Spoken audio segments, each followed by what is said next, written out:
Okay, hi everyone, we're back. I had a technical difficulty. Okay, first things first. I created a poll yesterday asking which book you want to read next. Okay, so I need you to... Where are my glasses? Forget it. Okay. I need you to please go on and vote. Okay, I have a few books as options. So there's the new There's the new Priscilla Presley book, Softly as I Leave You, which, okay, I think Priscilla Presley personally is a little wackadoo. Like, what woman? We know she's just there for the money. I hate to say it, but who's like divorced for over 40 years and is still just like claws into that legacy of Elvis? It's baffling. Anyway, that could be an interesting read. There's also Diana in Her Own Words, which I also think could be interesting. I remember my mom having that around the house when I was a kid. So then there's My Story by Sarah, the Duchess of York, which I also think would be interesting because Tom Bauer just came out, or was it just came out? Well, recently, in the past like couple years, with Entitled. It must be very recent. It is. It's just new. Okay, sorry. About Sarah Ferguson and Prince Andrew. So it would be interesting to kind of hear her take on herself. And then the last one, which I didn't even know was coming out, but I just did a little Amazon like biography search, and there's a Tupac biography coming out October 21st.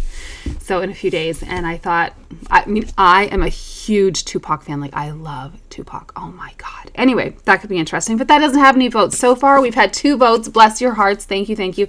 And it's between Priscilla Presley and Diana. So if you're listening, please go on and have a vote. Okay. So second thing, apologies for the towel. I just had a shower and I was in a rush. My boyfriend had to take my car, and he's a mechanic. You know, he had to go look at a few things, and so I told him, just stay away. Stay away for a while so I can get this done. Okay. This chapter, let me see. Let's have a little look-see. It's not too long. Let's look at the chapter. Oh, and the one after it is like 2 pages. So we'll read 2 today. This first chapter is called Who Will Be My Home? Okay. One thing that I wanted to address. When I said about women shaving their heads, I was speaking from the experience of a white woman, okay? When a black woman shaves her head, oh my God. She's a glorious goddess. Oh, sometimes I just like... look at that bone structure. Like, I have never seen a black woman shave her head and have a skull shaped like mine, okay? Mine looks like my mom didn't roll me over for the first year of my life. I harass her about that all the time. I'm like, Mom, did you just let me like flail on my back for like... I have a flat head in the back, and if I shave my head, I'd look like a 2x4. Anyway, so what I was saying about shaving heads, it seems like when a white woman does it, it's like, is everything okay? Someone made a comment, it's Scorpio something, anyway, that when they shave their head, it was after a lot of like grief and loss. And yes, exactly. Usually when you make a huge change, like a close crop, not just like, oh, I think I want to try a bob, but when you do like a very close to the head crop, it's because something has really caused you a lot of pain. All right. Back to this chapter. What chapter is this? Is this chapter 7?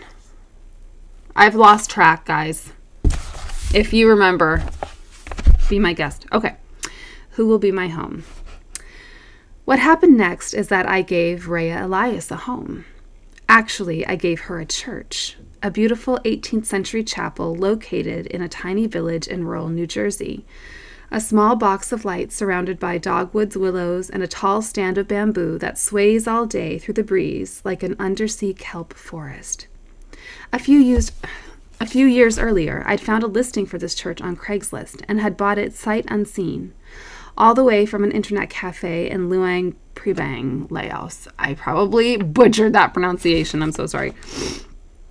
Okay, but side note, that has always been one of my dreams, is to purchase a little chapel, but like keep it beautiful and keep it holy, and just turn it into just like such a beautiful space and just read. Maybe someday. Okay. In a life full of impulsive actions, this was one of my wilder leaps of faith, and, as it turns out, one of my better ones. But really, I'd had no choice. When I'd first seen... Excuse me. Buying a small, beautiful chapel online when you have millions upon millions of dollars is one of your wilder decisions? Okay, please comment. Is it just me, or does she seem to just be in like upside down world all the time? Like the things that she thinks are crazy I think are, okay, well that seems okay. And then the stuff she's like, no, this is just how it is, just meant to be. I'm like, really? Because I mean, maybe I'm crazy. See, this is what this book does to me, because I'm like, if I had millions and millions of dollars and I'm sitting, somewhere and I see, in New Jersey, there's a little, cool, $20,000. Sure. I don't think that's crazy. When I'd first seen a tiny grainy image of the church pop up on my computer screen, my soul had empathically said, you must buy this place. This will be your forever home. Sorry, emphatically. My church was, and still is, a place of quiet magic. The previous owners had done the hard work of repurposing it into a house, so all I needed to do was move some art and furniture into the place, and then sit in the great chamber at the center of the building, gazing in awe at the original soaring windows of wavy glass that perpetually drenched the place with dancing light. See, I don't see how this was a crazy decision. When I got quiet enough, I could almost hear the prayers and hymns contained within these walls, the voices of the faithful and the yearning who had worshipped here for over 200 years. Oh, imagine. Anyway. Sorry. I'm just full of disdain. Like, imagine this person. Oh, so much darkness. Sitting there, listening to the voices of the faithful. Ugh, just imagine her rubbing her little palms together. But I ended up living in the church for only a few months before my husband and I decided that we needed to find a more practical living arrangement. Lovely as it was, this little chapel was not an ideal space for two people to share, especially not two people who were both working from home. There was no privacy in that big empty box and not much heat, and the colonial-era acoustics meant that if you so much as sniffled in one corner, it would echo through the entire building and disturb your partner. So we moved to a sturdy Victorian one town over. But I kept the church because I had gotten the idea to turn it into an artist residence and spiritual sanctuary. I had a dream of creating a space where friends and strangers could come and stay whenever they needed to write books, make art, record music, meditate, pray, or recover from their various crises, catastrophes, and heartbreaks. In other words, despite the fact that I had been given very clear instructions by my soul that this church was meant to be my forever home, I almost immediately started giving the place away to other people so I could save their lives and make their dreams come true. Yet again, we're reminded how she's just the most generous person, just always perpetually thinking of others to the point of, mental illness, it seems, as she would, it's a pathology.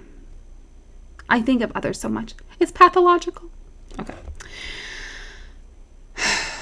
Why are you giving this to me? Rhea asked in bewilderment the first day she drove out from the city to see the place which I had offered to her.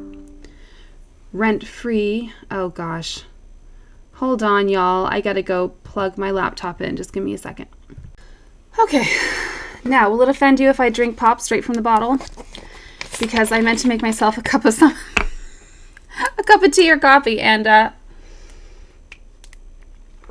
didn't. So, yep, we're Going rogue. Okay. So, oh, please. This is just wild. Why are you giving this to me, Rhea asked in bewilderment. Rent-free for the entire summer after her divorce. Because someone told me you were having a tough time. Hold on. Okay. He said, do you want me to come now or later? I said, later. Okay. Where were we? So after her divorce, because someone told me you were having a tough time, I said. I thought it might be nice for you to get out of the city this summer and have some peace because you deserve it, because you need it. Okay, also, I just don't see how it's crazy. Okay, your soul told you that this was your forever home. Okay, you have a partner and you have a husband and you have to make choices as a unit. That's just the way it is. So your soul told you that this was your forever home. Okay, you admitted this was not ideal. It was cold. Not only, it wasn't just about the fact that it was, the acoustics were too good to have privacy. It's that it was cold. Okay, so it sounds like it wasn't going to be the ideal place for even just one person. Because, I have spent many time in a church. And actually, I did almost, a long time ago, think about buying a church to turn into a home. And when we walked in there, we looked at the ceilings and we're like, heating this would be a nightmare. Because I will tell you, so my dad's a pastor and they don't turn the heat on in that church. They keep it on to keep the pipes, from busting, but not until Saturday night do they turn that heat on so that it's suitable for people to sit in for an hour, because it's expensive to keep a church heated. So because it's not made for that. That's not its purpose. So anyway, where was I going with this? I guess my point was, she admitted freely that this was not an ideal place to live, regardless of the acoustics, because it's really cold. Okay. So that matters not whether it's 10 people or one person. So, but then they moved to another place and now she's saying oh, even though I knew that this was supposed to be my forever home, I gave it away. Well, you're living in another place. Why am I supposed to be impressed or whoa, oh no, you were already living in another place before you started giving it away. Okay. All right. She stood in the center of the church and wept. It's so beautiful, she said. This is the most beautiful room I've ever seen. Nobody's ever given me anything like this. I don't know why I can't stop crying. I never cry like this. The truth is, let me think.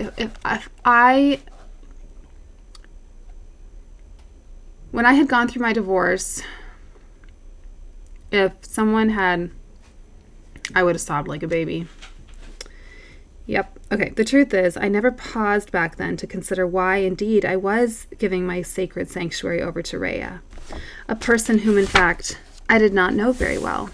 The simple and spiritual answer, I suppose, is that it was our destiny. Remember, they already decided when they were little spirit flames exactly the path they were going to walk, and then someone's like, who will be the person who will abuse me and break my heart?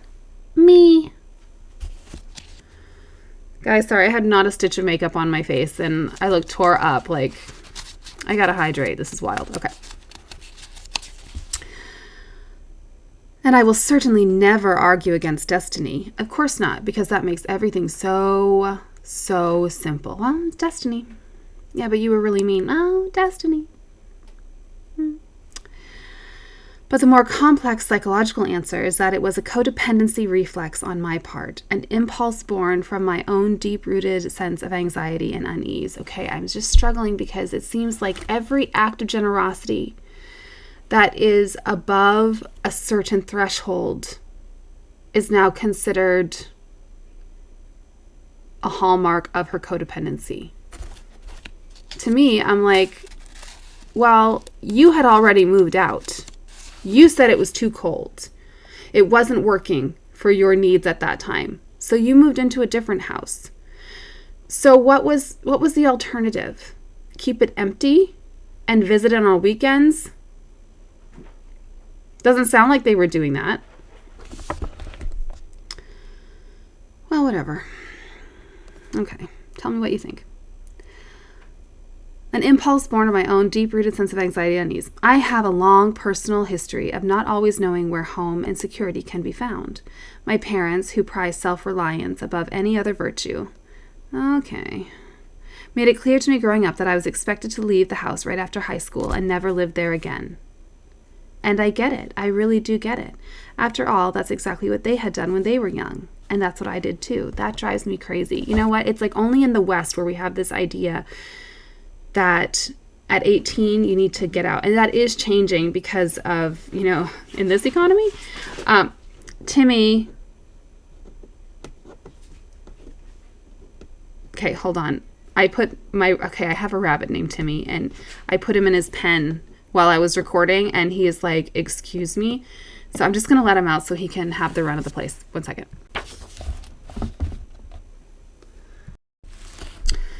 Guys, I've just been reading and realized that we were on pause. Let me go back and figure out what just happened. Did I just say that I had to let the rabbit out? Is that what just happened? Oh my God. All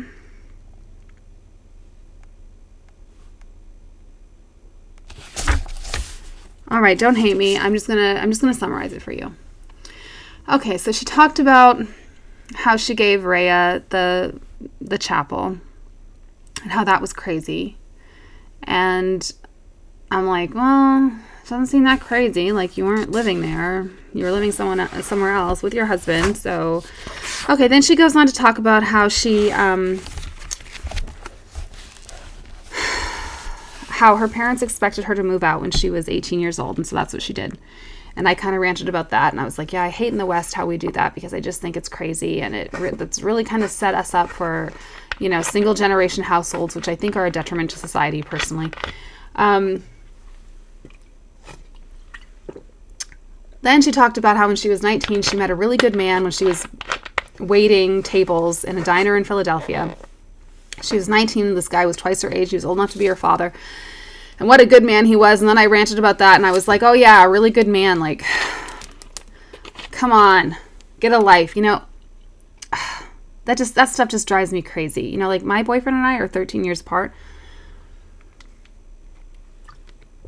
And sometimes I look at him and I'm like, what are you on about? Like, I can't imagine being with someone old enough to be my dad. Like, I just think the chasm would be too great. Like, it doesn't matter if you have the same sense of humor and you like the same thing. And I just think that there's such a maturity difference. Like, there's a maturity difference between my boyfriend and myself sometimes. And sometimes, like, it's so apparent, So I just can't imagine if that age gap was doubled. I think that would just be insufferable.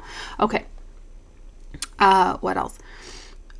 So then she was talking about how she just, from the ages of like 20 to 48, she lived in like, I don't know, almost 30 different places. And she's like, and those aren't even the places that I stayed. Like, those are just the places that like had my name on the lease or the mortgage. And I said that I was a free spirit, but I was actually just trying to find something. And that she just was like, breaking up relationships along the way and just causing chaos and having to sleep on her friends' sofas and just being a wild woman, just out there wild. And anyway, and so then she says, like, for example, one time she rented an apartment and a week later she had like met this guy who was, she did say that she tends to like go for people who are either addicts or alcoholics or the children of addicts or alcoholics, and that they always have this very chaotic life, and her life is chaos.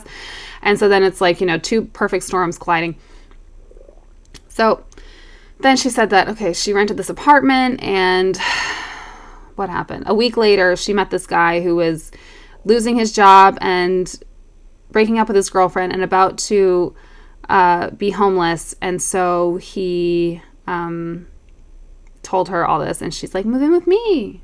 And then she got this like big thrill out of watching him put his clothes away in the drawer that she emptied out for him because she felt like his savior, basically. And I just can't imagine being like, yeah, move in. Like to a jobless man.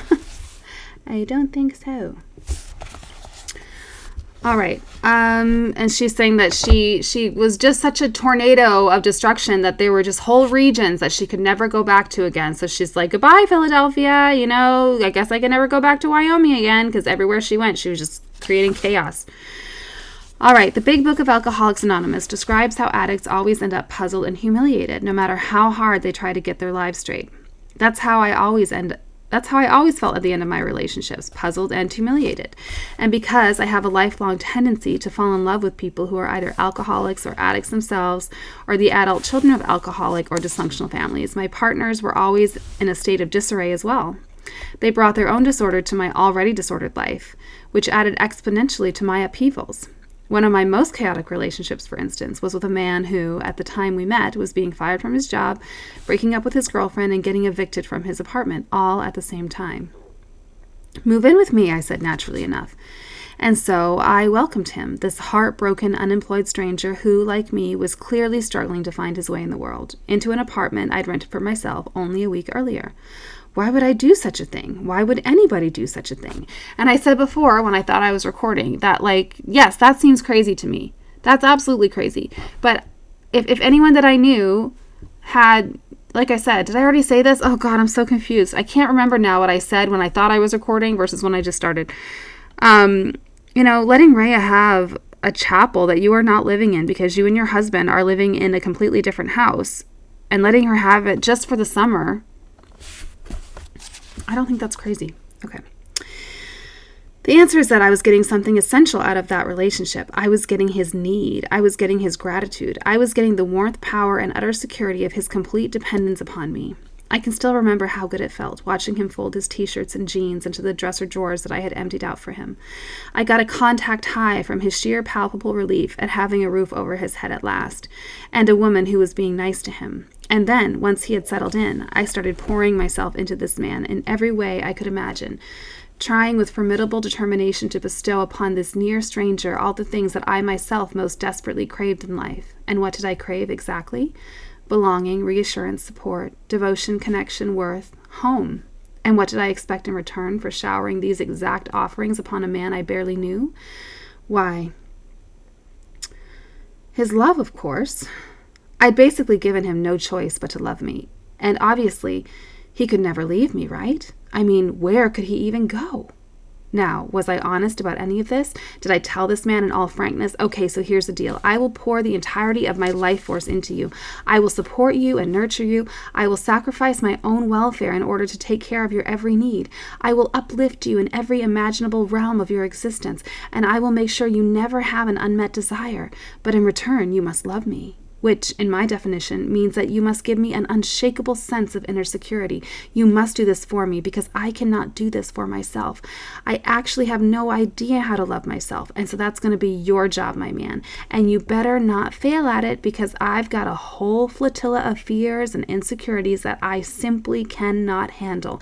And if you do not adequately handle those feelings for me, I swear to God, I will rip the rug right out from under this relationship, and I will go out there and find someone else who can, while simultaneously blaming you for letting me down. You cool with those terms, bro? You still want to do this thing? Did I ever say that to any of my partners? No, I did not. But when the emotional bill came due for my goods and my services, and that bill was not paid to my exact liking, that's when things got ugly. That's when things always got ugly. But now let us return to Rhea. Let us return to the year 2008, when Rhea's relationship had just broken up, and her body was in pain, and her finances were strained, and her heart was aching, and her friends were starting to get worried about her. Let us return to that first moment when my soul essentially said to Rhea's soul, I will take care of you now. I remember bringing her tea with honey on that bright sunny day when she first drove out to New Jersey to visit the church I had offered her for free for the entire summer. I also remember bringing her a bowl of homemade chicken soup and a blanket to snuggle in. It was a chilly spring morning, and I'd built a fire in the wood stove. We sat on the couch together and played with the 2 new kittens, strays, twins, I had recently adopted from a nearby farm. Rhea tucked a kitten under her chin and cried all over its orange fur while it purred and purred. Today, as I write these words, I am sitting in the same old church where I am currently living contentedly and peacefully all alone. I look back at those two women now, as though from above, as though from the choir loft, with a tenderness that nearly crumples my heart. I watch them drink tea and play with the orange kittens. I watch a living version of Rhea weep in undefended sadness about her divorce while sharing her fears and insecurities about her future. I watch a younger version of Liz reassure Rhea that she has a safe place to stay now, to get out of the city, to take some rest, and get some healing. I watch Liz say, "You can stay here for as long as you want until you feel better." How earnest they both are in their openness and trust.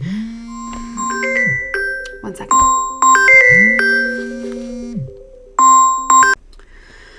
It's not the ball joints. Okay. How ignorant they are of the love and drama they are about to set into play. Our original agreement was that Rhea would stay at my church for 3 months. She ended up staying for almost 9 years, right till the end of her life. Nobody could have seen it at the time, but what Rhea and Liz were unwittingly setting into motion that day, with their warm tea and stray kittens and honest tears, was something you might call "till death do us part." I mean, that line is very bittersweet because, how many of us ever know in the moment when we meet someone or when we're sharing something with someone for the first time that that's what we're setting into motion. It's very beautiful, Okay. A brief history of womanly overgiving. Now, this is just like 2.5 pages, so. Before we continue with our story, I wish to point out that I am not the only person in the world who has ever done this. Oh, finally. Okay. Meaning, I am not the only person who has ever had the big idea of trying to win love, attention, validation, and acceptance by showering lava. I forget what lava stands for. Like love, acceptance, validation, and acceptance. No, one must be affection.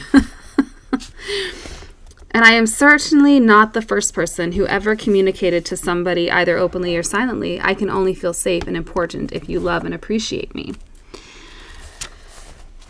In the parlance of attachment theory, this is called externalizing your sense of security, and it never ends well.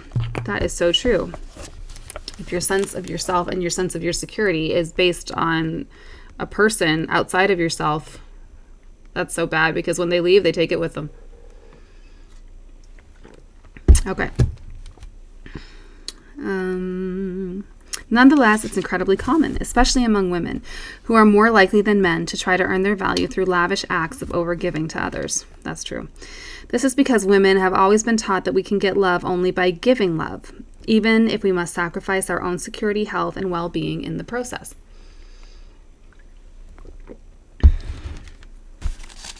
And when I use the word sacrifice, I do not use it lightly. Multiple studies have shown, for instance, that heterosexual women who are married and have children do not live as long as women who are single and childless. Why? Because women give themselves to death. Oh, yes, I can tell you from experience that is so true. Oh, my God. In every way that success can be measured in society, longevity, prosperity, contentment, physical and mental health, wives and mothers pay and pay dearly. They also earn less money than their single counterparts while doing more unpaid work than their partners do. More housework, childcare, elder care, volunteer work in the community, emotional support of neighbors, friends, and relatives, etc. Married women and mothers also get less sleep and exercise than single women, and way more. Yes, we do. Okay. They are more likely to be depressed or anxious, less likely to be sexually satisfied, more likely to abuse substances, and more likely to die from stress-related diseases, accidents, suicide, or homicide. Okay, and here I am drinking literally from a 2-liter bottle of Coke. Not Coke. It's President's Choice. So those of you who aren't in Canada,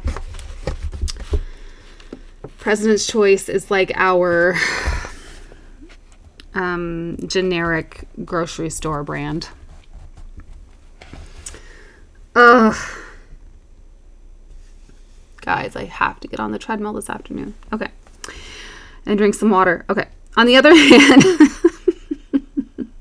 It has been statistically proven that in every way success can be measured in society. Once more, longevity, prosperity, contentment, physical and mental health, etc. Married men strongly outperform single women. Why? Well, I can tell you, because they have an angel at home taking care of them. Because their female partners are literally pouring life into them at a steep cost to their own existence. Oh my God. Like sometimes, never mind. I don't know. I don't know what I was going to say. Like, okay, sometimes I will tell my partner, I'm like, okay, do you want anything else? Because once I get back into bed, okay, because that's he's been like, oh, I want a snack. I'm like, okay. Then I get into bed, and then I'm like, do you want anything else? Because this is your last chance. No. Okay. Well, maybe I could. Let me tell you, sometimes this goes on for 30 minutes, and I'm just like, feeling my way to the kitchen. Yeah. Making an egg.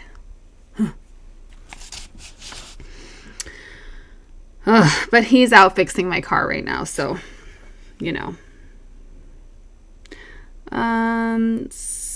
Sociologists call this the marriage benefit imbalance, meaning that the institution of marriage benefits men far more than it benefits women. So true. I would like to register a formal complaint as a woman, stating that this arrangement quite simply sucks. I could not agree more. I would also like to state that the stubborn endurance of this imbalance causes me to feel rather cross whenever I watch yet another dumb romantic movie about a woman who is desperately trying to get some dude to marry her, even as the man tries to avoid being trapped in her web. That is so true, and I've thought that myself. It's like, why do men act like, oh, it's the old ball and chain, blah, blah, blah. Like, I have seen how men's lives get better when they get married, because a woman who loves you, she will knock down doors for you. Like, she is going to make everything better for you, and she will suffer as a result. And men are like, oh, the old ball and chain. Like, dude, so sorry that you're not sleeping on a mattress on the floor and eating, noodles in a cup. Loser. Okay. If these stories were told from a sociological standpoint, the woman would be running for her literal life to get away from the institution of marriage, while the man would be begging her to take care of him forever so that he can live long and prosper. But it is not only within the realm of marriage and motherhood that we see this pattern of women overgiving to men. Young girls who attend co-ed schools do not perform as well academically or emotionally as girls who attend single-sex schools, whereas boys perform better in schools where girls are present. Why? Because girls pay attention to the boys, helping to socialize them, motivate them, and assist them with their work, again, to their own detriment. And corporations with women on their boards outperform corporations without female leadership by a staggering 25%, even though corporate life is brutal and punishing to women. Even within the realm of addiction and recovery, this pattern holds. Female addicts are far more likely to recover if they are placed in a single-sex rehabilitation facility, whereas male addicts are likelier to stay clean and sober if women are around to help and inspire them. Once more, at the expense of the women. Of course, not every relationship, personal or professional, is defined by a woman sacrificing more of herself than a man. It is also not the case that every relationship consists of a man and a woman. Our concepts and understandings of gender are transforming before our eyes, and I pray that all this transformation of culture and consciousness will eventually bring a better deal for those who identify as women.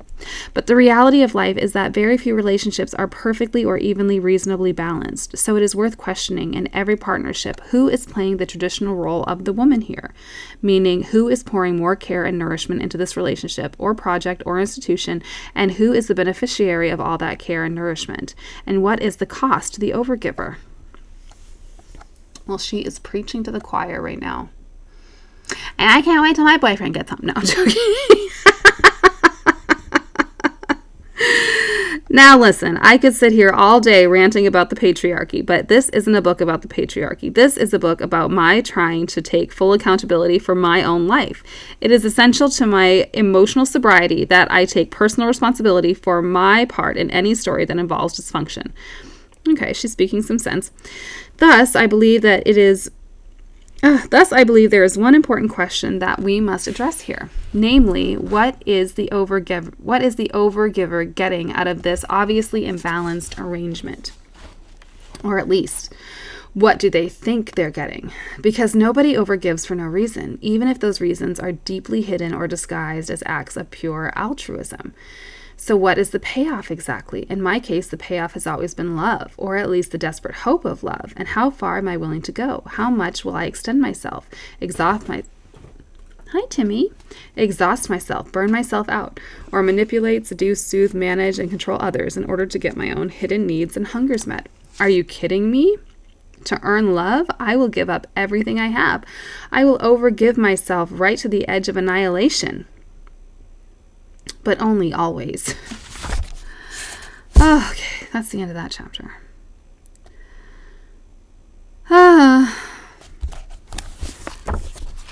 Well, I didn't mind that. I didn't mind those chapters, really. I didn't get so mad. So that's nice. Here I am.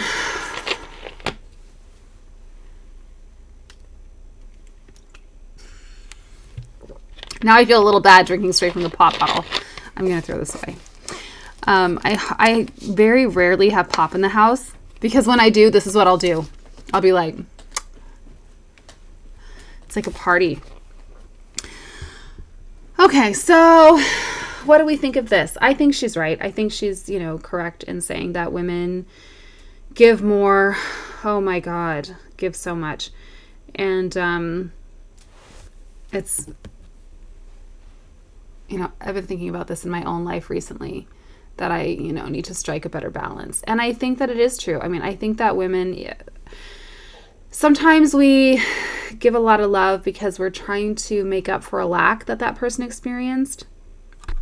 So in my relationships, like sometimes I have been an overgiver because he comes from a family who are not very giving. And so it's like you're trying to make up for the deficit in that person's life. Sometimes you're just really trying to be the best thing that ever happened to someone. And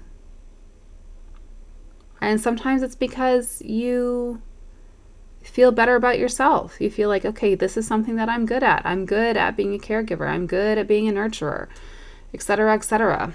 I don't know what, I think that I'm an overgiver. And reading that, I'm like, what? And so it makes me wonder what my motivations are. But I think what I wonder more about even than my motivations is what's the alternative?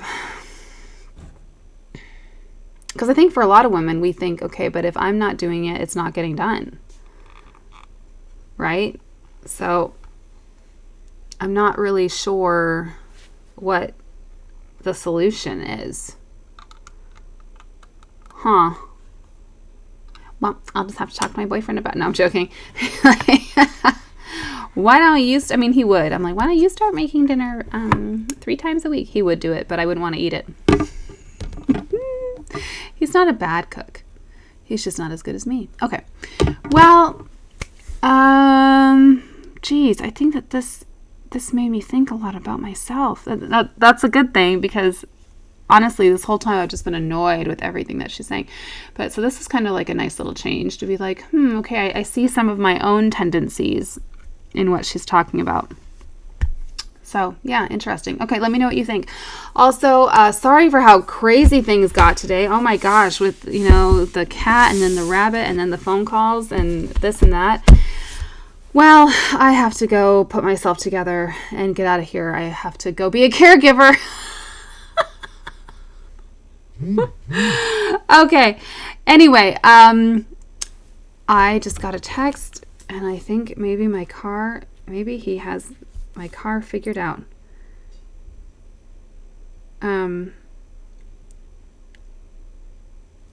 Okay, no, I've got a delivery. Okay. Well, everyone, thank you for being here. Please remember to go over and check the poll and to vote because right now we've only got 2 votes and it's not for the same book. So please, come on. Pick whichever one you want. If we only get like, if let's say we only got 4 votes and they were evenly distributed, well then I'll just pick. But I would like to not have to pick. All right. Everyone have a wonderful Saturday. I will be back tomorrow, hopefully with hair done and everything. Okay. See you later.